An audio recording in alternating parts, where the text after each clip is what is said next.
Well, everybody. What's the West Ham Network? Hope you are all safe and well. It's match day and it's live. And are you a little bit excited about match day with our new head coach in the dugout, Nuno Espirito Santo? We spoke about this morning how he wants to bring hell to opposition. Yes. But anyone new to the channel, we've had quite a few new subscribers. Thank you very much for joining us. What we try and do a couple of hours before is try and predict the starting 11.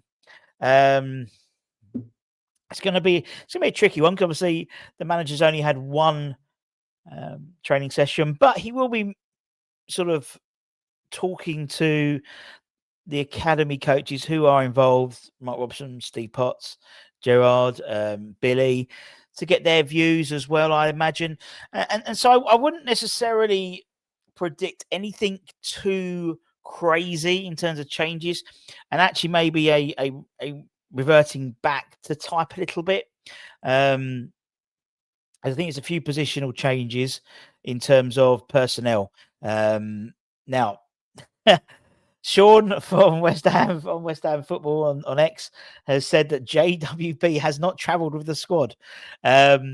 So that's true. Nuno's already endearing himself to the fan base already, but obviously we know he's not a massive fan of James Ward-Prowse, despite the fact getting him on loan last season. Didn't play him really after, well, he played in the first couple of games, and I think then he realised he didn't suit. And actually, in a weird way, there's a lot of parallels between the way he set up his Nottingham Forest side to the way I think West Ham will set up. We put it on our Facebook, I think on Twitter as well, almost like control C, control V in terms of, the personnel. You could see easily Chris Wood's role being taken on by someone like Füllkrug until January. Then maybe I wouldn't be surprised seeing someone like Alexander Zorloff coming in, or someone like that, who would be that sort of target man, slightly younger than Füllkrug. Elanga, you look at maybe Somerville. Don't forget Somerville was one of his replacement ideas for when Elanga left for Newcastle. And also MAGASSA was someone who he wanted at Nottingham Forest. So you can see realistically where I think some of these things are going to happen. In goal, I think Areola's in goal. We know the type of goalkeeper we've seen the type of goalkeeper that he likes. He likes athletic shots. AC Areola could mean that someone like Mads will be maybe sold in January. Particularly, we've got cover already for the number 2 slot with Fabianski, and maybe sold to bring in some more money, or I don't know. But I think he will be one of the first. Him and James Ward-Prowse will be two of the casualties from the changing of manager. I think he goes with a back 4, and again, he does like sort of dynamic, players in the front foot. You got to think when he's at, he had Nico Williams. He played fullback quite a bit. He also had Ola Aina on the right hand side, so you can pretty much see similarities between someone like. I think he'll go for back 4 tonight. That may change, but I don't necessarily think so in the sort of immediate future. Mats Kilman, obviously, him made him captain at Wolves. So again, I think he, for me, is someone who will benefit from Nuno being around. He played his best football under Nuno, and hopefully we can recapture some of the quality that he showed when he was at Wolves. I think he'll have Mavropanos. He may well have Todibo. But I think Mavropanos, you got to think when he was at Nottingham Forest, and again, I know we keep saying when he was, but that sort of was a good blueprint in terms of, I think, where he wants to get to. There's no doubt we need another sort of a dominant centre half. I mean, you got to think Morelio and Milenkovic were two very, very good centre halves. He might even choose Igor. He's more left-footed, and I don't think he'll drop Kilman for the time being. And then if Aaron's stomach is still poorly, then Kyle Walker-Peters comes in. But obviously Aaron could then easily slot into that back 4. Or even they could even go to a back 3, and Aaron could play on the left, on the right of the back 3, and then Kyle Walker-Peters on the right wing back. Who knows? I think we'll end up probably staying with a back 4 eventually. But again, we'll wait and see. Then I think it gets a bit interesting. I think MAGASSA comes in. We know, as we said, we're led to believe that James Ward-Prowse hasn't travelled, so that would be the role that MAGASSA would play. Obviously, Souček's still suspended, so that's not going to happen. So realistically, MAGASSA comes into the side, I would assume. Agree or disagree? Let me know. He's someone that Nuno wanted. Nottingham Forest, and so he'll be very happy that he's now in the ranks for sure. And then I think, well, actually, let's go to two midfield. It might not be in three midfield, but let's go with two. Fernandes, I think he will thrive under Nuno. You've got, again, looking at parallels. Loves a Portuguese player as well.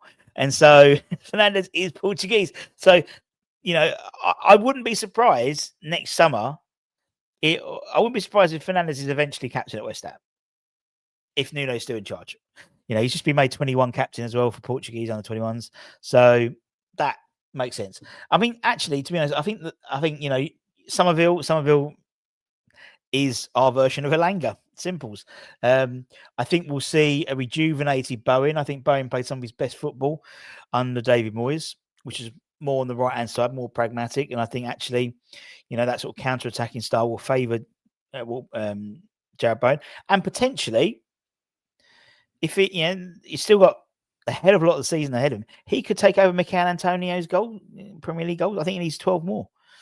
That's well within his wheelhouse this season.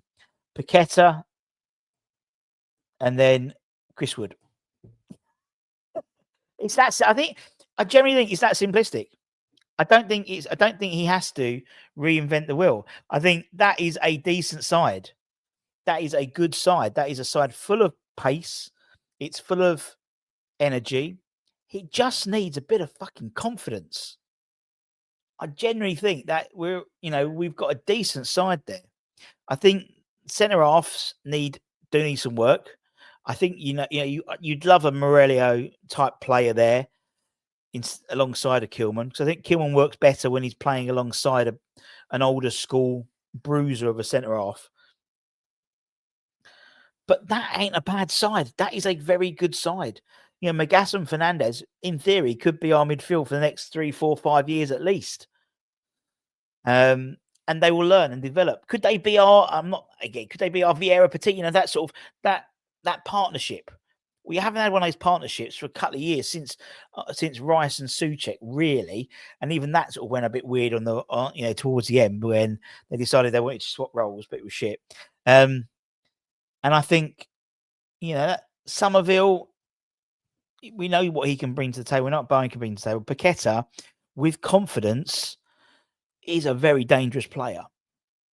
And Füllkrug up front, I think if you're playing the Chris Wood style and his link-up play, and he just does that job, he could easily he could get double figures this season.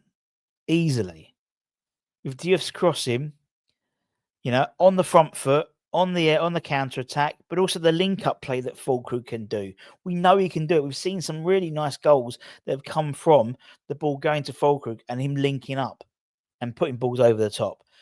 Yes, it's not going to be possession-based. It's not going to be that type of thing. But unlike David Moyes, Nuno does sort of, rather than a low block, it's more of a high block. It's sort of like it's a press. And I remember particularly when we came to City Ground last season, and they were really, really, really strong. Did a really good number on us. And I think there's a lot of different dynamics there, which I think the personnel's the same. He's cooking with the same ingredients, but he's a different type of chef. And when you're cooking, if you put things in a slightly different way or change things differently, it makes a big difference. I think we've got a decent squad there, or decent 11. We'll be interested to see what happens in terms of his substitutions. Obviously, you would assume if JWP's hasn't travelled, then someone like Potsy Maybe we'll get some more minutes, particularly with the likes of, you know, Mark Robson and Steve Potts in his ear hole. And let's see. Let's see what happens in it. Let me know in the comments below what you think. And I think we'll be around. It's a bit weird. We'll try and do the watch along, or there'll definitely be a preview before the watch along. I've got to take flight dancing. It's fucking nightmare. But anyway, take care, everyone. Stay safe. I'll see you soon. Much love. Bye bye.